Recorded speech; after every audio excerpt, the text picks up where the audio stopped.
Morning students, আজ আমরা second chapter তথা থিওরি বেস অফ অ্যাকাউন্টিং চ্যাপ্টারের শেষ ক্লাসটি করব। আজকের ক্লাসের বিষয় ইন্ডিয়ান অ্যাকাউন্টিং স্ট্যান্ডার্ড। প্রথমেই আমরা জানব অ্যাকাউন্টিং স্ট্যান্ডার্ড বা হিসাব নিকাশের মান বলতে কি বুঝি। হিসাব নিকাশের মান বলতে হিসাব নিকাশের জন্য ব্যবহৃত সর্বজনগ্রাহ্য বিভিন্ন নিয়ম, নীতি ও পদ্ধতিকে বোঝায়, যেগুলির মাধ্যমে সমস্ত দেশের হিসাব নিকাশ প্রয়োগ পদ্ধতিতে একটা সমতা, সামঞ্জস্য আনা সম্ভব হয়। আমরা আগের ক্লাসগুলোতেই জেনেছি যে প্রতিটি প্রতিষ্ঠানের মধ্যে যদি এই অ্যাকাউন্টিং সংক্রান্ত নিয়ম, নীতি, পদ্ধতি একই রকম না থাকে, তাহলে একটি প্রতিষ্ঠানের সঙ্গে অপর একটি প্রতিষ্ঠানের তুলনামূলক বিচার করা যাবে না যে প্রতিষ্ঠানটা আমাদের ওদের তুলনায় কতটা উন্নতি করলো বা কতটা পিছিয়ে আছে, এটা কিন্তু বিচার করা যাবে না। শুধুমাত্র কোনো কারবারের জন্যই নয়, দেশের অর্থনীতি, বিশ্ব বাণিজ্য, নানা রকম ক্ষেত্র এই অ্যাকাউন্টিং দ্বারা প্রভাবিত হয়। সমস্ত প্রতিষ্ঠানের হিসাব নিকাশ যদি একই রকম নিয়ম, নীতি, পদ্ধতির অনুসরণ করে না করা হয়, তাহলে কিন্তু আমরা হিসাব নিকাশের বিবরণীগুলো থেকে কোনো গ্রহণযোগ্য সিদ্ধান্তে পৌঁছতে পারবো না। সেই কারণে প্রায় প্রতিটি দেশেই তাদের নিজস্ব হিসাব ব্যবস্থা কেমন হবে, কি পদ্ধতি, কি নিয়ম নীতি, কি অনুমানগুলো অনুসরণ করা হবে, সে ব্যাপারে নির্দেশ দানের জন্য একটি প্রতিষ্ঠান থাকে। ভারতবর্ষের ক্ষেত্রে institute of chartered accountants of India বা ICAI এই দায়িত্বটি পালন করে থাকে। ডিটেলসে যাবার আগে আমরা একটু এই অ্যাকাউন্টিং স্ট্যান্ডার্ড তৈরির ইতিহাসটা সংক্ষেপে দেখে নিই। যখন থেকে ব্যবসা বাণিজ্য নিজেদের দেশের গণ্ডির বাইরে গিয়েও অন্য দেশে ছড়িয়ে পড়ার একটা ব্যাপকতা দেখা দিল, তখনই বিভিন্ন দেশের হিসাব নিকাশের মধ্যে একটা সমতা আনার প্রচেষ্টা শুরু হয়। আর সেই প্রচেষ্টা স্বরূপ 1973 খ্রিস্টাব্দে আন্তর্জাতিক হিসাব নিকাশ মান কমিটি বা ইন্টারন্যাশনাল অ্যাকাউন্টিং স্ট্যান্ডার্ড কমিটি বা IASC গঠিত হয়।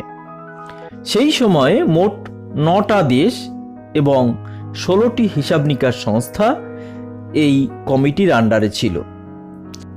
1977 খ্রিস্টাব্দে ভারতে অ্যাকাউন্টিং স্ট্যান্ডার্ড বোর্ড বা ASB নামে একটা গোষ্ঠী তৈরি হয়। ইন্ডিয়ান অ্যাকাউন্টিং স্ট্যান্ডার্ড প্রস্তুতের দায়িত্ব এই পর্ষদকে দেওয়া হয়।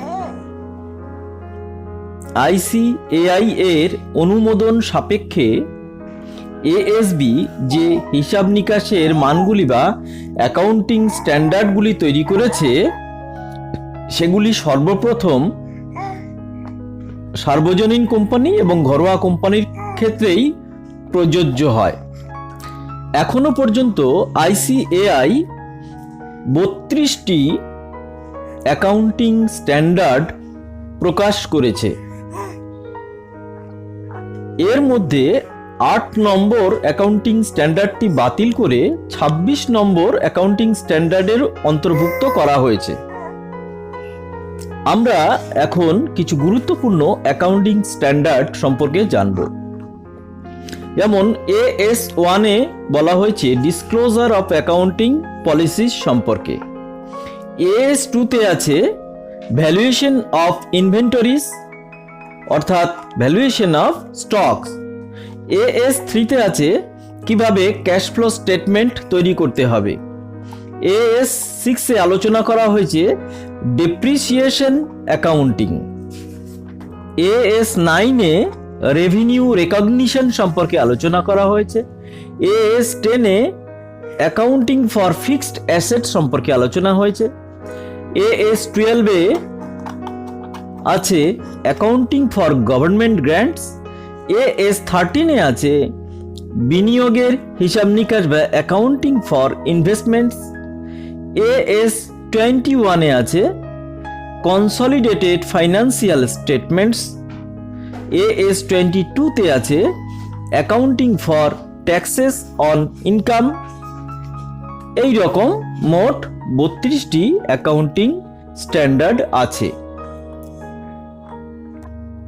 তাহলে এবার আমরা একটু গুছিয়ে বলি যে অ্যাকাউন্টিং স্ট্যান্ডার্ড তৈরির উদ্দেশ্য কি, what are the objectives of accounting standard.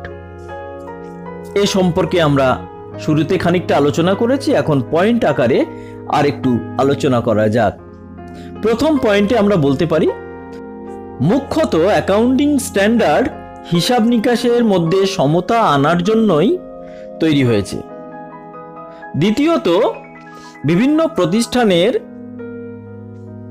আর্থিক বিবরণীর মধ্যে যাতে তুলনা করা যায়, সেই তুলনীয় করে তোলার জন্যই অ্যাকাউন্টিং স্ট্যান্ডার্ডের প্রয়োজন। তৃতীয়ত, অ্যাকাউন্টিং স্ট্যান্ডার্ড থাকার ফলে বিভিন্ন প্রতিষ্ঠানের আর্থিক বিবরণীগুলি বিশ্লেষণ করে বিনিয়োগকারীরা সিদ্ধান্ত নিতে পারেন কোথায় তাদের উদ্বৃত্ত অর্থ বিনিয়োগ করবেন। চতুর্থত, একই ধরনের বিভিন্ন প্রতিষ্ঠান পরিচালনার ক্ষেত্রে একই ধরনের সিদ্ধান্ত গ্রহণের পক্ষে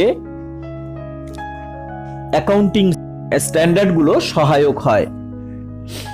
অ্যাকাউন্টিং স্ট্যান্ডার্ড অনেক সময় আর্থিক কেলেঙ্কারি প্রতিরোধে সহায়তা করে।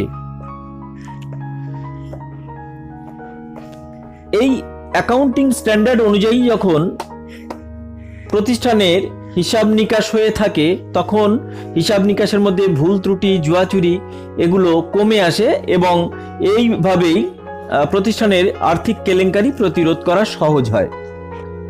কোনো প্রতিষ্ঠানে যদি হিসাব নিকাশ সংক্রান্ত নানা রকম সমস্যা সৃষ্টি হয়, তো সেই সমস্যাগুলো হিসাব নিকাশের মানের ভিত্তিতে সমাধান করা যায়। সপ্তমত,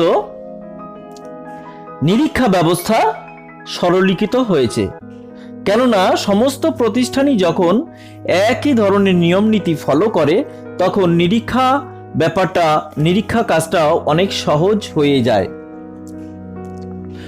অষ্টমত, কারবারের বিশ্বায়ন ঘটার ক্ষেত্রে অ্যাকাউন্টিং স্ট্যান্ডার্ড সহায়ক হয়, কেননা মুক্ত অর্থনীতিতে বিভিন্ন দেশে কারবার ছড়িয়ে দেওয়ার ক্ষেত্রে একই ধরনের নিয়ম নীতি প্রচলিত থাকলে সেটা কারবারের সম্প্রসারণের ক্ষেত্রে সহায়ক হয়। তাহলে এই সমস্ত কারণেই অ্যাকাউন্টিং স্ট্যান্ডার্ডের প্রয়োজনীয়তা আছে, অ্যাকাউন্টিং স্ট্যান্ডার্ডের আবির্ভাব ঘটেছে। এবার আমরা ইন্টারন্যাশনাল ফাইন্যান্সিয়াল রিপোর্টিং স্ট্যান্ডার্ড বা IFRS সম্পর্কে জানব। বর্তমানে মুক্ত অর্থনীতিতে এক দেশের কারবার বিভিন্ন দেশে ছড়িয়ে পড়েছে। এর ফলে কোনো দেশের অর্থনীতি বিদেশের অর্থনীতির সঙ্গে একটা সম্পর্ক তৈরি হয়েছে। তাই বিভিন্ন দেশে একই রকম হিসাব নিকাশ নীতি পদ্ধতি প্রয়োগ না হলে বিভিন্ন দেশের কারবারের গতি প্রকৃতি সম্পর্কে ঠিক তুলনামূলকভাবে তথ্য পাওয়া যায় না। আর সেই অসুবিধা দূরীকরণের জন্যই একটা সর্বজন গ্রাহ্য হিসাব নিকাশ মান থাকা প্রয়োজন। আদর্শ হিসাব নিকাশের মান থাকলে পৃথিবীর বিভিন্ন দেশে পুঁজি বিনিয়োগ ও আর্থিক সিদ্ধান্ত গ্রহণে সুবিধা হয়। এ কারণেই 1973 খ্রিস্টাব্দে ইন্টারন্যাশনাল অ্যাকাউন্টিং স্ট্যান্ডার্ড কমিটি গঠিত হয় এবং সেখানে মার্কিন যুক্তরাষ্ট্র, কানাডা, মেক্সিকো, যুক্তরাজ্য, France, Germany, Netherland, Japan, Australia এইরকম 9টি দেশ তার অন্তর্ভুক্ত হয়। এর মূল উদ্দেশ্যই ছিল আন্তর্জাতিক মানের একটা হিসাব নিকাশ মান বা অ্যাকাউন্টিং স্ট্যান্ডার্ড প্রস্তুত করা।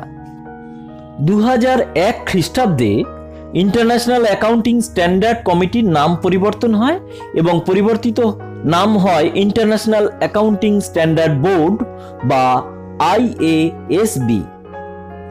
বর্তমানে এই পর্ষদ আন্তর্জাতিক হিসাব নিকাশ মান বা IAS এর পরিবর্তে আন্তর্জাতিক আর্থিক প্রতিবেদনের মান বা ইন্টারন্যাশনাল ফাইন্যান্সিয়াল রিপোর্টিং স্ট্যান্ডার্ড বা সংক্ষেপে IFRS প্রকাশ করে থাকে। সুতরাং IRFS এর আগে নাম ছিল IAS, এখন নাম হলো IFRS। IAS প্রস্তুত করত ইন্টারন্যাশনাল অ্যাকাউন্টিং স্ট্যান্ডার্ড কমিটি আর IFRS প্রস্তুত করে ইন্টারন্যাশনাল অ্যাকাউন্টিং স্ট্যান্ডার্ড বোর্ড, যদিও দুটি একই সংস্থা, নামটা পরিবর্তিত হয়েছে। ভারতে জনস্বার্থের সঙ্গে যুক্ত কোম্পানি, ব্যাংক, বীমা প্রতিষ্ঠান, বড় বড় সংস্থার ক্ষেত্রে এই আন্তর্জাতিক আর্থিক প্রতিবেদনের মান বা IFRS 2011 সাল থেকে অনুসরণ করার সিদ্ধান্ত নিয়েছে ICAI বা institute of chartered accountants of India. তাহলে আজকে আমরা বিস্তারিতভাবে অ্যাকাউন্টিং স্ট্যান্ডার্ড সম্পর্কে জানলাম। আমাদের দেশের অ্যাকাউন্টিং স্ট্যান্ডার্ড এবং ইন্টারন্যাশনাল অ্যাকাউন্টিং স্ট্যান্ডার্ড উভয় সম্পর্কেই আমাদের বিস্তারিত ধারণা হয়েছে। আজকে আমাদের ক্লাস এ পর্যন্তই। তোমরা ক্লাস 11 অ্যাকাউন্টেন্সির সমস্ত ক্লাসগুলোকে একসঙ্গে লিস্টের আকারে দেখতে চাইলে বাঁদিকের ছবিতে ক্লিক করো আর এই চ্যানেলকে সাবস্ক্রাইব করার জন্য ডান দিকের ছবিতে ক্লিক করো। Thank you.